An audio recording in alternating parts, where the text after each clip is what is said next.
Hola, bienvenidos, bienvenidas al canal Gestiones Fáciles.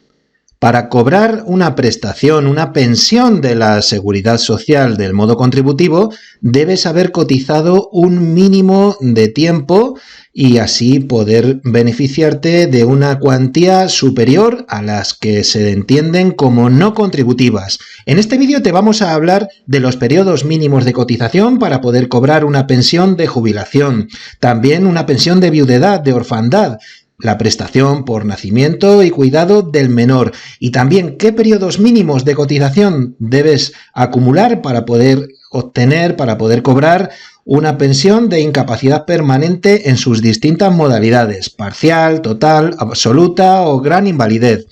Así que presta atención al vídeo hasta el final porque empezamos ya.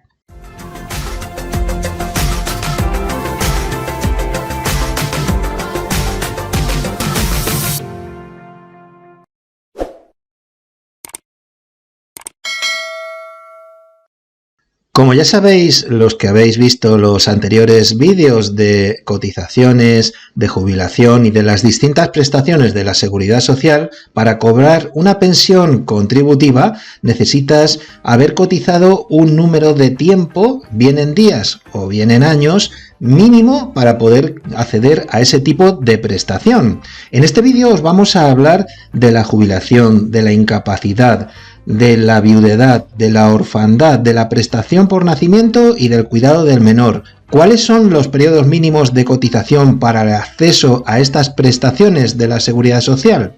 Empezamos por la pensión de jubilación.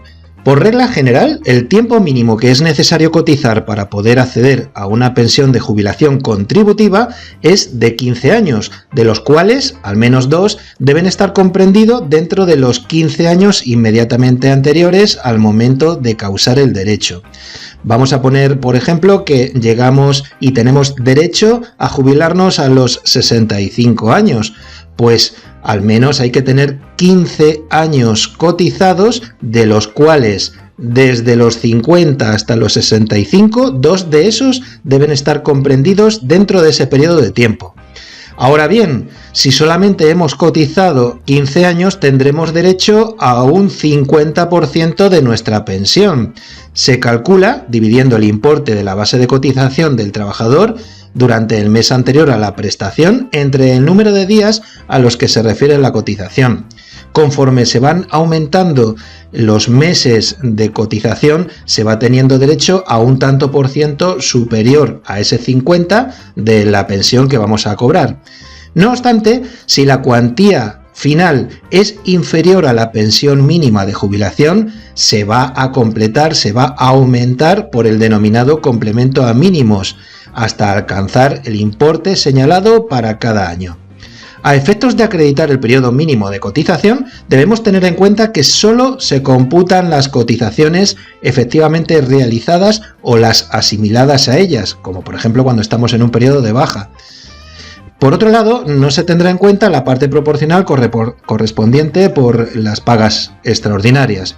Si no se llega a los 15 años cotizados, no se puede acceder a la pensión contributiva, pero sí a una pensión no contributiva de jubilación, que es una prestación económica de carácter asistencial que se otorga a aquellas personas que carecen de recursos económicos suficientes y, como hemos dicho anteriormente, no llegan al mínimo de cotización de los 15 años. Hay que tener en cuenta una cuestión, y es que la edad legal de jubilación va retrasándose paulatinamente. En 2023 te podrás jubilar con 65 años si has cotizado al menos 37 años y 9 meses, pero si ese periodo cotizado es menor, solamente te podrás jubilar si tienes 66 y 4 meses. Y para el año 2024 te podrás jubilar si has cotizado más o igual a 38 años, y en el caso contrario te deberás jubilar cuando tengas 66 años y 6 meses. Pues bien, también es posible adelantar la jubilación. La jubilación anticipada puede ser voluntaria y se puede solicitar cuando falten 2 años para llegar a la edad ordinaria de jubilación, y se podrá acceder con un periodo mínimo de cotización de 35 años. En el supuesto de que el acceso a la jubilación anticipada sea involuntario, se podrá acceder a ella hasta con 4 años de anticipo de la edad ordinaria de jubilación y se exige un periodo mínimo cotizado de 33 años. En cualquier caso, se aplica un coeficiente reductor que penaliza la cantidad final que recibirá en la pensión. Os invitamos, en este caso y para tener un conocimiento más profundo de todo esto de la jubilación anticipada, que precisamente veáis los vídeos que tenemos en la lista de reproducción que se denomina jubilación anticipada. Vamos a explicar los periodos mínimos de cotización para poder acceder a una prestación por incapacidad permanente en sus distintos grados. Pero una cuestión previa es que si esta persona ha accedido a la edad de jubilación, dejará de percibir la prestación por incapacidad permanente en el grado que corresponda para acceder a una pensión de jubilación. Dicho lo cual, empezamos por la incapacidad permanente parcial y decir que es aquella que ocasiona al trabajador una disminución no inferior al 33% en su rendimiento normal para la profesión habitual, sin impedirle realizar las tareas fundamentales. Para poder ser beneficiario de esta prestación, el trabajador debe estar afiliado y en alta o en situación asimilada al alta. El mínimo cotizado exigido es de 1.800 días comprendidos en los 10 años inmediatamente anteriores a la fecha en la que se produzca esa incapacidad temporal. Los trabajadores menores de 21 años de edad, en la fecha de la baja por enfermedad, deberán acreditar, en este caso, la mitad de los días transcurridos entre la fecha en que hayan cumplido los 16 años de edad y los de iniciación del proceso de incapacidad temporal, al que se sumará todo el periodo, agotado o no, de la incapacidad temporal. La incapacidad permanente total es aquella que inhabilita al trabajador para la realización de todas sus tareas o de las fundamentales de su profesión habitual, siempre que pueda dedicarse a otra distinta. Si la incapacidad deriva de una enfermedad común, para poder solicitarla el trabajador debe estar afiliado y en alta o situación asimilada al alta y tener cubierto un periodo previo de cotización que vamos a decir a continuación en función de su edad. Si es menor de 31 años, el periodo de cotización exigido es la tercera parte del tiempo transcurrido entre la fecha en que cumplió los 16 y la del hecho causante. Y si tiene 31 años o más, el periodo genérico de cotización que se exige es de un cuarto de tiempo transcurrido entre la fecha en que cumplió 20 años y la del hecho causante, con un mínimo, en todo caso, de 5 años. Hecho causante es el día en que se produce esa lesión, esa incapacidad permanente total, lesión o enfermedad. El periodo específico de cotización que se exige es un quinto del periodo de cotización exigible, que debe estar comprendido en los 10 años inmediatamente anteriores al hecho causante o en los 10 años inmediatamente anteriores a la fecha en que cesó la obligación de cotizar, si se accede a la pensión desde una situación de alta o asimilada sin obligación de cotizar. Para el caso de la incapacidad permanente absoluta, los requisitos son los mismos que los que acabamos de explicar si se deriva de enfermedad común en situación de alta o asimilada. En este caso, el trabajador está inhabilitado, no puede hacer nada por completo para toda profesión u oficio. Si deriva de enfermedad común o accidente no laboral en situación de no alta, el periodo genérico de cotización es el de 15 años y el específico es que debe ser 3 años en los últimos 10.